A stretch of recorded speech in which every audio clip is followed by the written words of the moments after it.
পূর্ব মেদিনীপুর জেলার নন্দীগ্রাম বিধানসভা কেন্দ্রের নন্দীগ্রামে হরিপুর দেশপ্রাণ সমবায় কৃষি উন্নয়ন সমিতি লিমিটেডের নির্বাচন হলো আজ।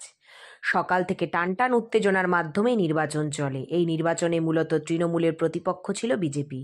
শাসক দল তৃণমূল কংগ্রেস এর পাশাপাশি লড়াইয়ের ময়দানে নামে সিপিএমও। তবে ভোট গণনার পরেই তৃণমূল সিপিএমকে খালি হাতে ফিরে যেতে হয়। 12টি আসন জয়লাভ করে বিজেপি। যতই বিধানসভা ভোট এগিয়ে আসছে ততই যেন বাড়তি অক্সিজেন পাচ্ছে পদ্ম শিবির।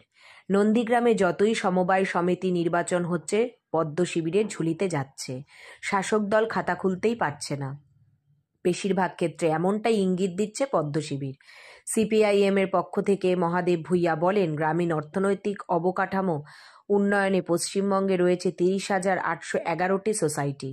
মোট আসন সংখ্যা 12টি। এর মধ্যে সিপিআইএম এর প্রার্থী ছিল 4 জন, তৃণমূলের 12 জন এবং বিজেপির 12 জন প্রার্থী থাকলেও একটিও আসন জয়লাভ করতে পারেনি তৃণমূল কংগ্রেস।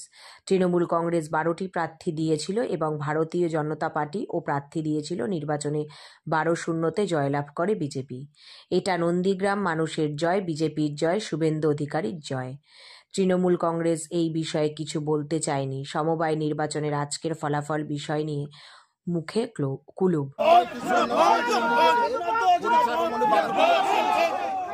আসনে ভারতীয় জনতা পার্টি 12টি আসনে প্রার্থী দিয়েছিল, তৃণমূল কংগ্রেসও 12টি দিয়েছিল আর বামপন্থীরা 4টি দিয়েছিল। আমরা ভারতীয় জনতা পার্টির পক্ষ থেকে 12-0-তে জয়লাভ করেছি।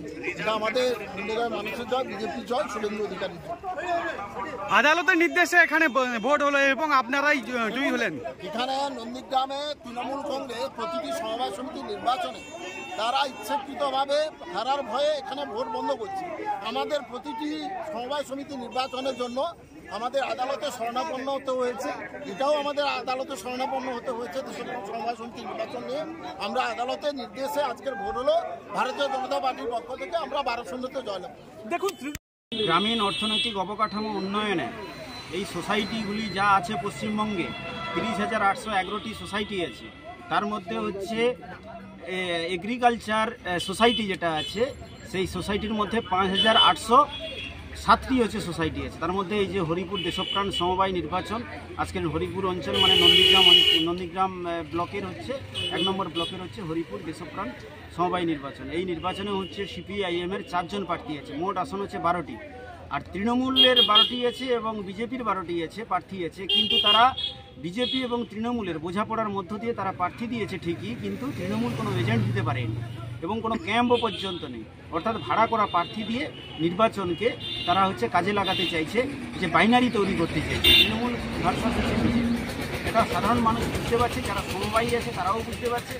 এই যে তৃণমূল বিজেপির যেই সমবায় নির্বাচনগুলিতে আমরা লক্ষ্য করেছি ব্যাপক টাকা অর্থ খরচ করে তারা হচ্ছে একচাটিয়া পুঁজিবাদী পুঁজি এবং যারা লগ্নি পুঁজির ব্যবসায়ী করে, তারা কর্পোরেট দুনিয়াতে সঙ্গে থাকে এবং বড় বড় ব্যবসায়ী যারা আছে তাদেরকে হচ্ছে ঋণের সুযোগ সুবিধা করে দেয়। কিন্তু যারা হচ্ছে প্রান্তিক কৃষক আছে, যারা হচ্ছে দরিদ্র কৃষক আছে, তারা কোনো লোনের সুযোগ সুবিধা পায়নি। সমবায় সমিতি থেকে তারা কোনো সুযোগ সুবিধা পায়নি এবং একটা সমবায় সমিতিগুলি হচ্ছে দুর্নীতির আঁকড়া তৈরি করেছে, যেখানটাতে হচ্ছে লুটেরারদের কাজ করছে। এ লুট করছে, সে লুট করছে। সেই জায়গা থেকে এই সমবায়ী যারা ভোটার আছে তারা হচ্ছে বামপন্থীদেরকে তারা ভোট দিয়ে জয়যুক্ত করবেন, এই আশা প্রত্যাশা রাখছি। আপনার নাম ডেজিগনেশন? মহাদেব ভূঁইয়া, সিপিআইএম নন্দীগ্রাম উত্তর এরিয়া কমিটির সম্পাদক এবং সিপিআইএম পূর্ব মেদিনীপুর জেলা কমিটির সদস্য।